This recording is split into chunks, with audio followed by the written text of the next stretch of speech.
Yeah. You know, Matt is over here feeling mighty lonely. If anyone would like to help him out. All righty. Good morning. Appreciate everybody coming out today. 1 million cups.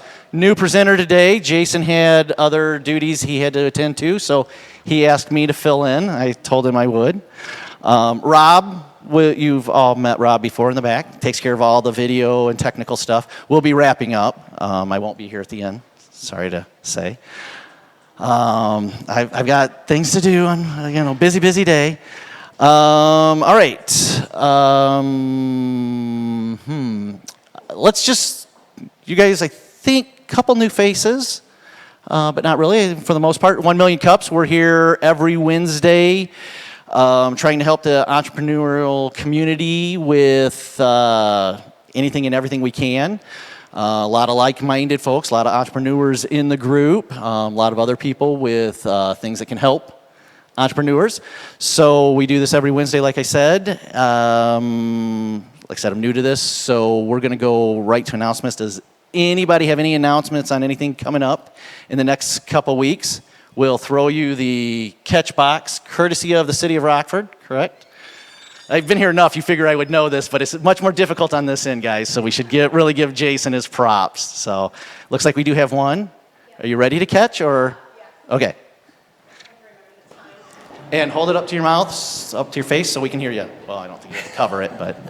Thursday, September 5th, the Advantage Club original group from the Chamber of Rockford is having a special event at the Hoffman House that is helping the Pregnancy Care Center and, oh gosh, who else? Rockford Rescue Mission. So the admittance fee is a package of toilet paper, and there's going to be this fun toilet paper building project, and then the other fun and games and all kinds of stuff. So if you can come, that'd be great.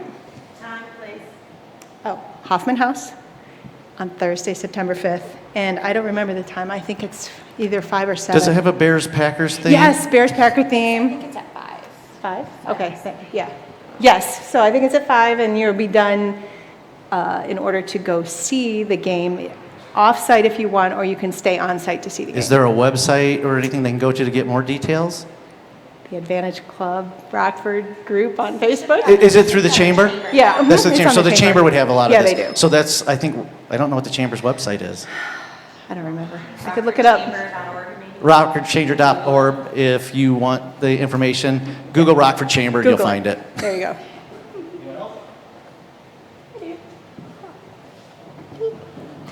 Okay, so I'm with the Ethnic Heritage Museum, Graham Genestra House. We have an event September 8th on the Polish Woman of the Year at our museum. So if you want to learn about our Polish Women of the Year.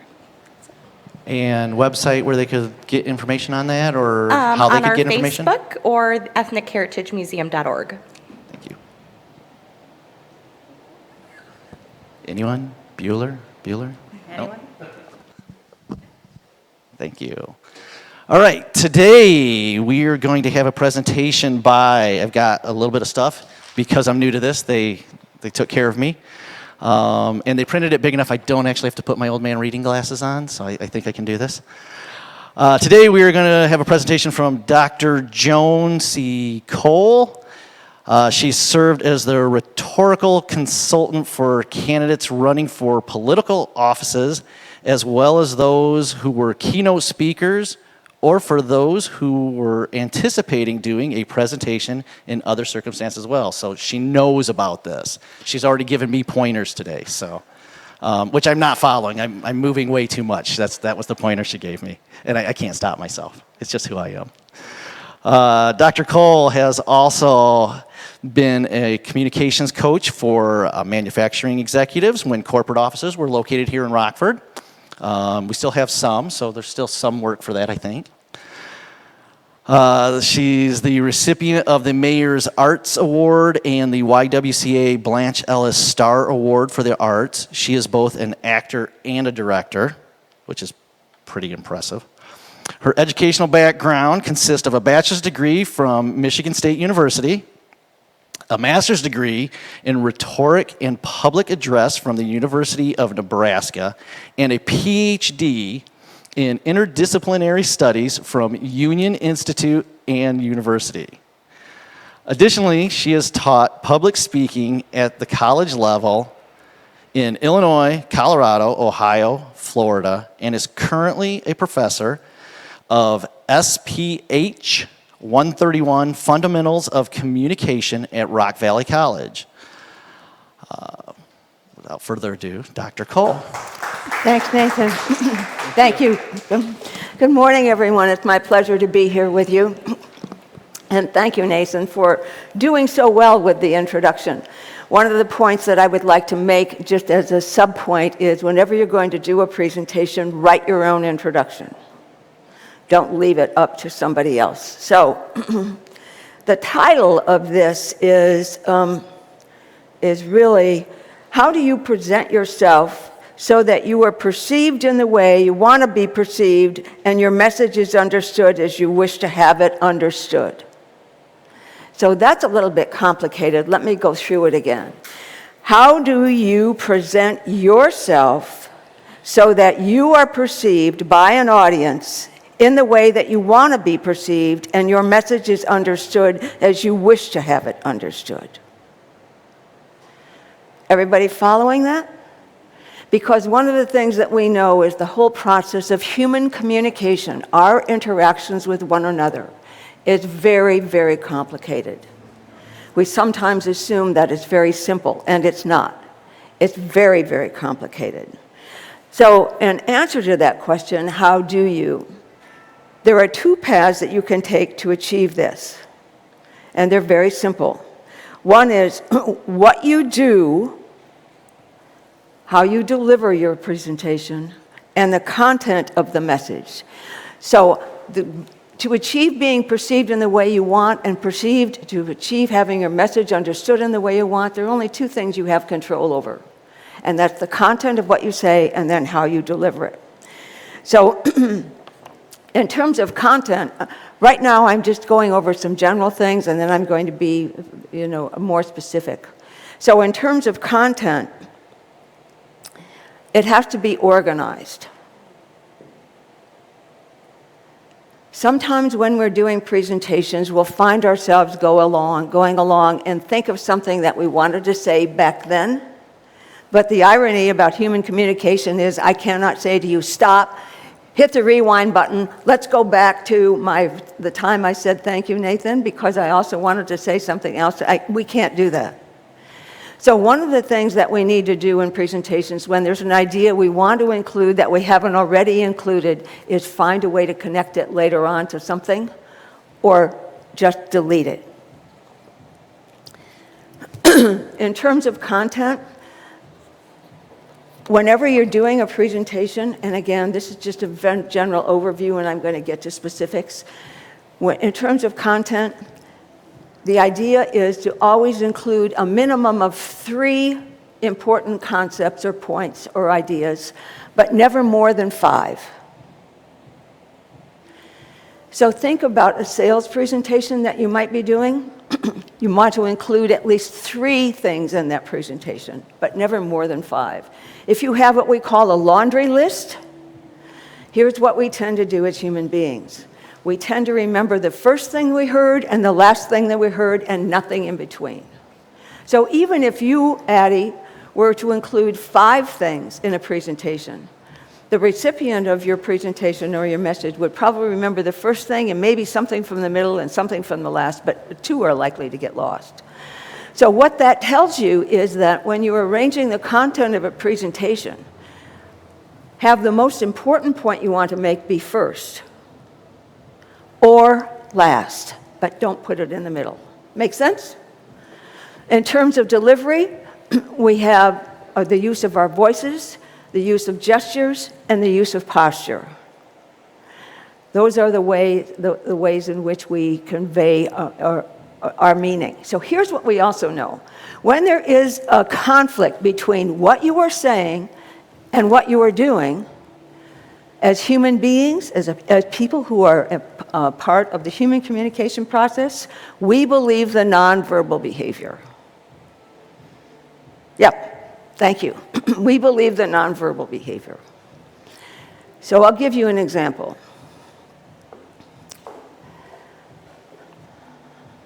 So if you have to do a presentation, I hope that some of what I'm going to share with you today will be effective and, okay? Do you believe it?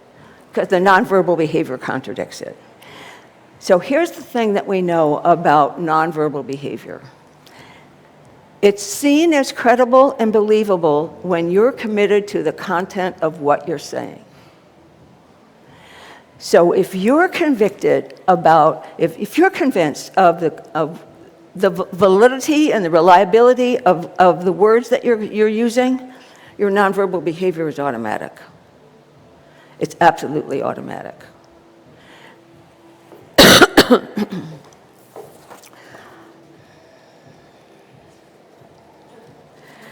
I want to move next to a classic rhetorician whose name was Aristotle. Everybody's heard about Aristotle. You know who Aristotle is, okay? Classic philosopher. He is the person who really began the whole study of public address. And he defined a public speaker this way. He said, a rhetorician or a public speaker is the person who is perceived as a good person speaking well. Actually, he didn't say person, he said man, but now we're gender neutral. So a good person speaking well is perceived as credible, but a lot of things have changed today in terms of credibility. When we begin talking about what you need to do to be seen as credible and believable, there are a lot of things that are changed today. Listen to this list. These are all of the characteristics that an audience can form a perception of a speaker on. The extent to which a person in a public speaking situation is seen as honest, truthful, trustworthy, sincere, prepared, having a sense of caring for the well-being of his or her audience, passionate about the desired topic and the desired outcome. That's quite a laundry list. But as audience members, those are all of the things that we look at and without even knowing it, to determine whether or not the person doing the presentation is somebody we're going to believe,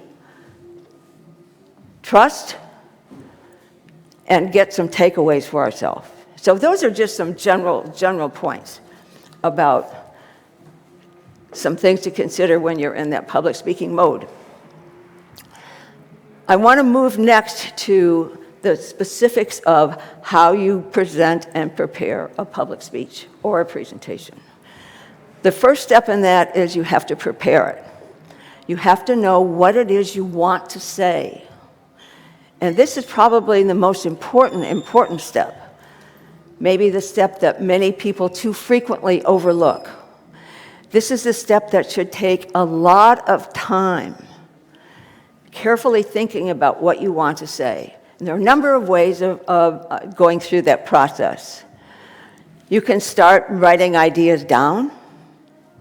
I want to say something about this, and this, and this, and this, and this, and this. So in that preparation stage, you begin generating the content of your message by giving it some very careful thought. Now, here's the key. It's not just what you want to say, but it's who the audience is that you're going to be speaking to. So you may care a great deal about geology, and you want to talk to people about how important the environment is. But if you're speaking to a group of, let's say, preschool teachers, they might not have any interest in geology. So the key here is to find that topic or that subject that aligns you with who your audience is. How do you find out about who your audience is? Gather as much information as you can. Where is this occurring? Who are the people who are likely to be there? so on and so on and so on. Then once you select the topic or the subject, then you begin generating specifics. So here's the thing about the specifics. Write them all down in whatever order they come in. And then after you've gotten all of the content and you've gotten all of the ideas written down, go back through that list and begin combining things. Find major general headings. If you have a laundry list of about 20 different things, within that list, there will be connections between them. So find those connections and then create a major heading for it. Keeping in mind that you want maybe 3 major headings, no more than 5. And it depends also upon the time limit that you have. So once you've got the content, then in terms of preparation, you need to organize it. Every presentation begins with an introduction, should have a very clear general statement about what you're going to cover, and should then have very specific ideas in the body of the speech and a conclusion. I don't know how this started, but somehow people have gotten the idea that if they say something clever to gain a person's attention, and then say, now that I have your attention, and they totally switch the area, the direction that they're going to go in, that has a negative impact on audiences.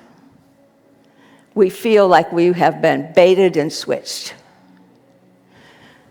So if you're going to introduce something in your presentation, find a way that you think will gain attention immediately. The other thing you have to do in terms of preparation for the introduction is you have to include something that will generate audience interest in it. You have to make sure that there's something in that introduction that's going to make your audience and your listeners want to continue to listen. And also it's important in the introduction to say something about why you know something about this topic. So that's step 1, all right? You've got the introduction prepared. Then there should be the general statement about here is the way I'm going to approach exploring this topic. Then we move to the body of the speech, or what we would call the body of the speech, which has the real meat of what's consistent in the message. And that's where these 3 main points, no more than 5, occur. And those main points or those main ideas have to be structured in a particular way so that an audience can identify them when you get to them. They each have to be self-contained and separate. One of the easiest ways to do that is to use what we call a numerical pattern of arrangement. And it's very simply, the first thing that I'm going to discuss is, and you go ahead and discuss it. The second thing is, and the final thing is. So what happens if you use the numerical pattern, if you begin talking about the first thing, the second thing, what happens is the audience begins to wonder, how many more are there here? So that's why it's really important to have 3, no more than 5, main topics in the body of speech. The thing that connects those main points is what we call transitions. Some people are great at creating transitions. Sometimes it's simply a simple little word like next. Sometimes it's moving on. Sometimes it's moving forward. Or now that I've talked to you about that, I'm going to talk to you about something brand new. It's something, the transitions are the hooks, excuse me. They're the hooks that allow us to follow what somebody is saying. So I'm now finished talking to you about preparation. And I'm going to talk about the second most important thing you can do. And that's called to practice what you've put together. It doesn't mean sit down and read it. It means stand up and say it. Too often, when people have to do presentations, and I've had this experience when I've worked with clients, okay? Oh, here, Dr. Kole, here's my speech. I've read it and read it and read it, and I know the content. And my response always is, well, let me hear you deliver it. And inevitably, that first time that they deliver it, it's a disaster. So practicing the presentation means standing up and saying it out loud. Should I say that in front of a mirror? Please don't do that. Find a place where you can just be by yourself and go through the speech. How do you know when you've practiced enough?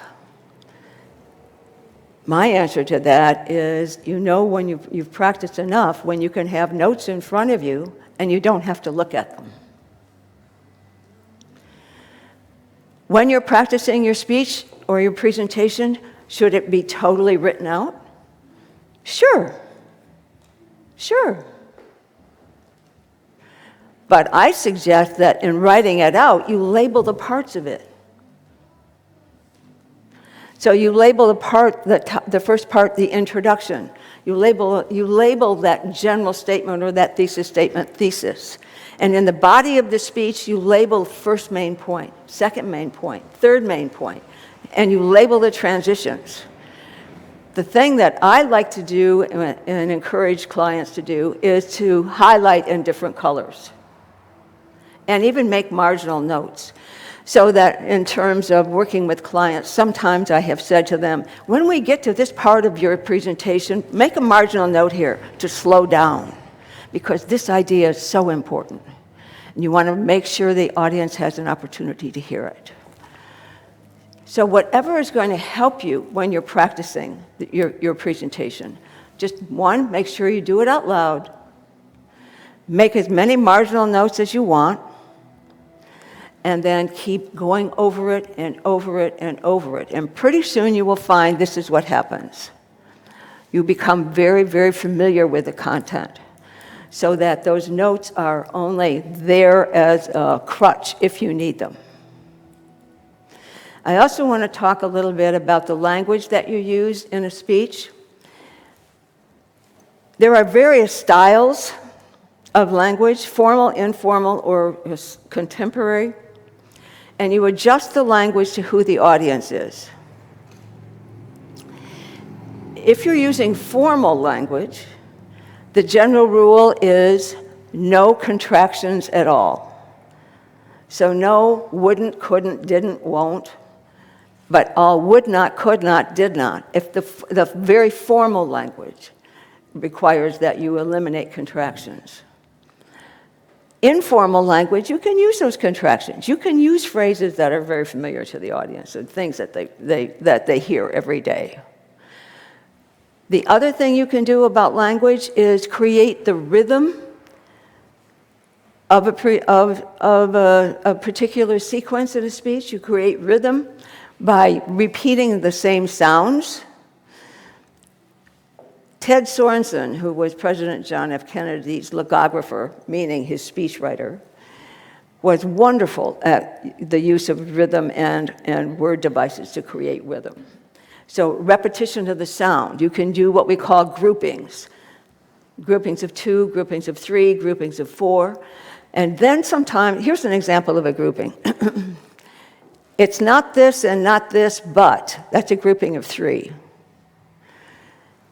It's important, it's essential, it's crucial. That's a grouping of 3. So if you can find some language techniques to use in terms of presenting your message, it creates rhythm to what you're saying.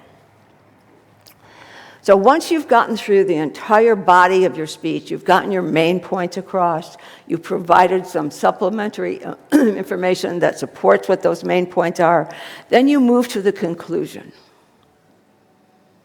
And again, you continue practicing all 4 parts of that presentation out loud. Here's the thing that you have to watch. And I'm assuming that a number of you do sales presentations or you do other kinds of presentations where the content becomes so familiar, you have to be careful that it doesn't become rote. So in terms of your delivery, you have to make sure that it doesn't become rote, that you're just repeating it. And the trick is, and I say this from my acting experience, If I'm in a show that runs for 4 weekends, and we perform Thursday night, Friday night, Saturday afternoon, Saturday night, and Sunday afternoon, and we do that for 4 weeks, it's real easy for it to become stale. And sometimes in sales presentations, when you're doing the same, including the same information over and over and over again, it can become stale. So we call it the trick of, this is the very first time. This is the very first time I'm doing this. It's the very first time I'm doing, and you get that in mind, and then that will keep it fresh. So you prepared, you practiced, and the next thing is you have to present. So here's what I say about getting ready to present your message or your presentation. Get to the situation as early as you can. Get to the environment so that you know about the environment, you know where things are, you have the layout here, you're pretty confident about where you're going to be speaking from, and of course, you're bringing with you the introduction that you want somebody to use that you wrote about you. As a side note, the reason that I encourage people to do that, you don't know what a person's going to say otherwise. So you want to have control over what they're going to say about you.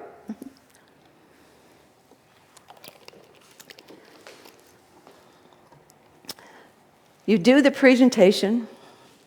You look at the audience feedback. Your feedback's very interesting that you're giving me. I mean, it's kind of like I'm having a challenge trying to read it.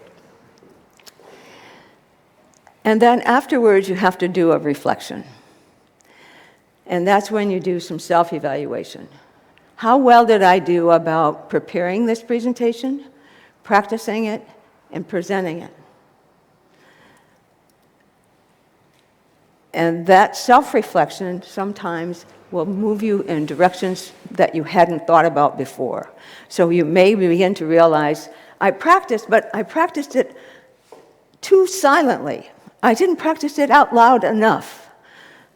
So it's called self-reflection and self-evaluation. The other thing that happens is that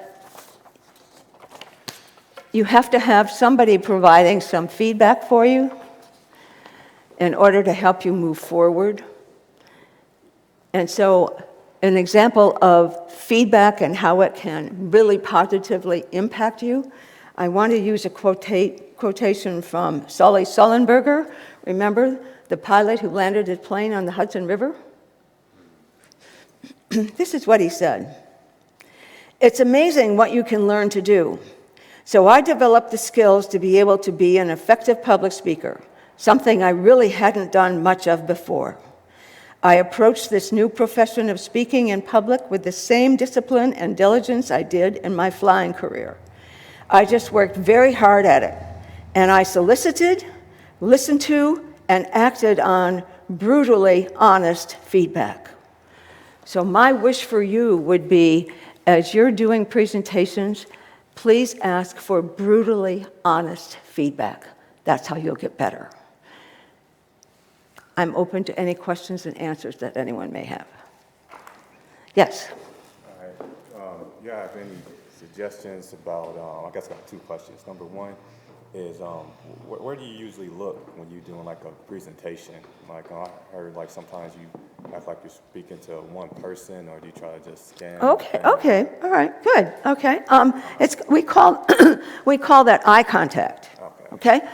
The better thing to do is to get there early, so you know who your audience is, if you're in a public situation like this, and you want to spread the eye contact around. So you want to look here, you want to look here, you want to look here. You want to include everybody. So that's where making a marginal note might help. Look to your right, look in the center, look to the left. It depends on where the audience is seated as well. So in this situation, there's this group, and there's this group, there's no that group. But what sometimes happens is people, public speakers who are trying to include everybody do what I call the nod off. Something, oh good, I've looked at this group. Oh good, I've looked at this group. Oh good, I've looked at the people in the middle. You don't want it to become mechanical. All right, great question. You had a second question? All right. Okay, I guess, wrote it down. Okay, so it was eye contact. Oh, yeah, I guess handling distractions, because you was talking and the music was playing in the background the whole time, but you kept everything on point. Do you have any suggestions about how you handle distractions? Because I know the worst thing you can do is when you have a distraction is react to it, and then Sure. everybody have to put their attention to it. It's called taking control of the speech environment. So that's, again, why you want to get there early, why you want to get the layout of it. So you want to take control of the speech environment. So if something is going on and it's distracting, get rid of it. For instance, if people, and you haven't done it, so I thank you for that. If people are on their cell phones while you're speaking, you can say, would you please wait until I'm finished speaking before you do that? So it's called you take control of the speech situation. Did that answer your question? Yeah. Okay. Was there another question? I'm not sure if it would be a question, but a suggestion. And you're talking about people who are being brutally honest. That'd be avoid friends and family who are going to be polite to you. You know, to get somebody who's not vested in you. You know, it's basically somebody who has no other purpose to be nice and just can give you an honest opinion. Sure. Keep in mind that was a quotation from Sully Sullenberger. Yeah. Okay. Okay. When I provide feedback, I think it's honest, but it's not brutal. When I've worked with clients.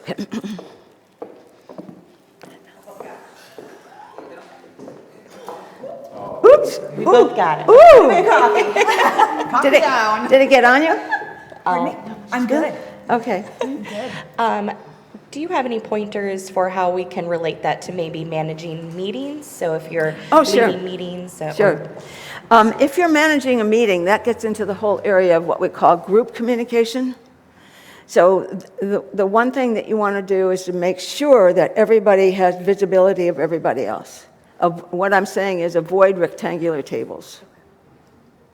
So a circle is best, and I would make sure that everybody can easily see everybody else and hear everybody else.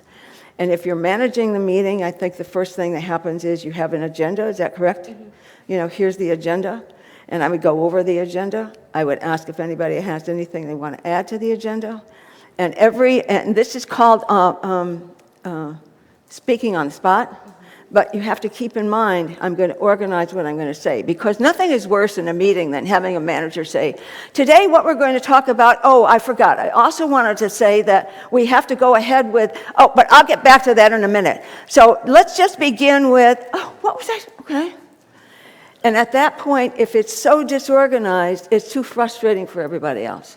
So I would say in terms of managing a meeting, have a set agenda, keep your remarks brief.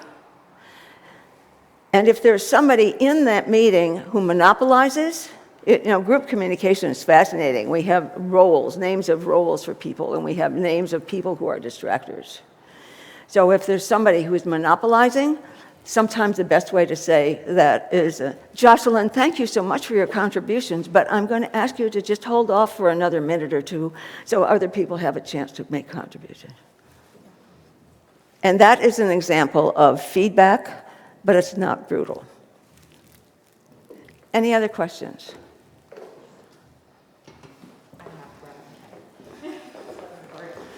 Do you have any pointers on like PowerPoint presentations? Yes. Yes, okay? If you use a PowerPoint presentation, have a hard paper copy of it in front of you so that you don't end up doing this.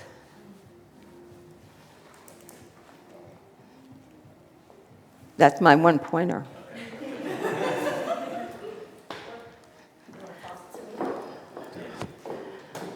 Okay, what about when you need to use a pointer to turn around to show Oh, yes, and okay. demonstrate? All right, there are subtle ways during to the do that. PowerPoint Okay? presentation.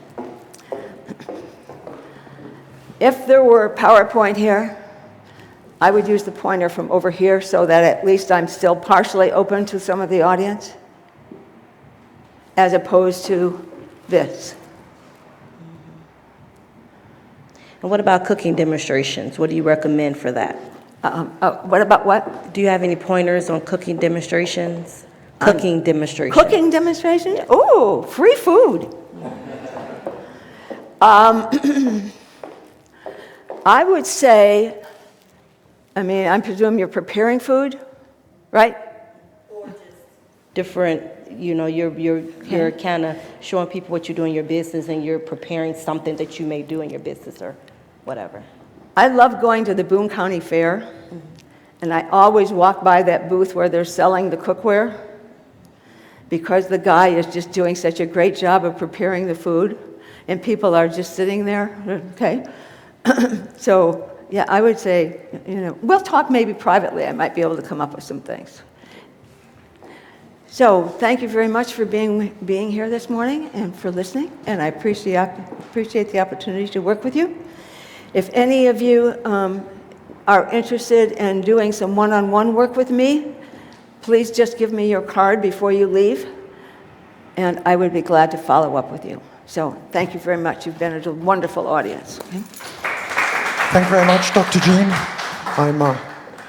Just before we go, I'm out of my comfort zone slightly. I'm normally hiding behind the computers. If you've not heard me before, I've got a really strong southern accent, so you'll have to tune into it just to get used to it a little bit. We present all of our speakers with this 1 Million Cups coffee mug. So thank you. that is yours that you can fill with coffee, which Nathan forgot to say is sponsored by Stillman Bank, which was strange because he sponsored it. But his coffee's over there, so if you want to drink Stillman Bank's coffee, please go ahead. You can fill it up as well.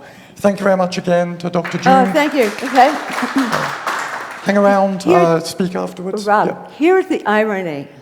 I have his daughter in one of my classes at Rockwell at college.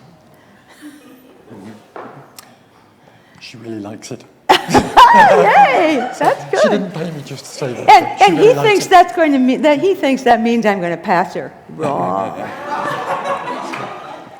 That sounds good. We'll see you all. 2 cups. We'll see you all here next week at 9 o'clock. Live stream starts at 9:15. Until then, hang around, chat to each other. We'll talk during the week. Thank you very much.